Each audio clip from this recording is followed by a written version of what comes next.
পাকিস্তান সংঘাতের মধ্য দিয়ে নতুন করে আলোচনায় এসেছে চীনের যুদ্ধ বিমান জে-10সি। বলা হচ্ছে এই যুদ্ধ বিমানের মাধ্যমে ভারতের হামলার জবাব দিয়েছে চীন। এগুলোই ভারতের রাফাল যুদ্ধ বিমান ঘায়েল করেছে। আর সেই যুদ্ধ বিমান কিনছে বাংলাদেশ চীনের জে-10সি মাল্টি রোল যুদ্ধ বিমান ক্রয়ের উদ্যোগ নিয়েছে।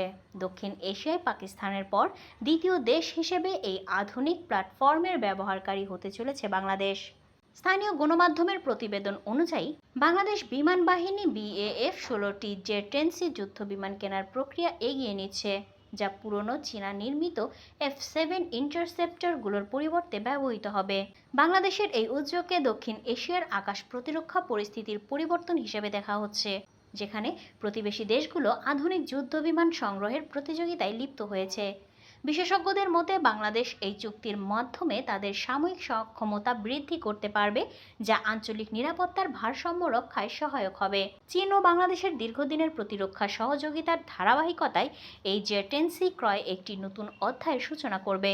এর আগে পাকিস্তান 2022 সালে 25টি জে-10সি যুদ্ধ বিমান সংগ্রহ করেছিল, যা দক্ষিণ এশিয়ায় চীনের সামরিক প্রভাবকে শক্তিশালী করেছে।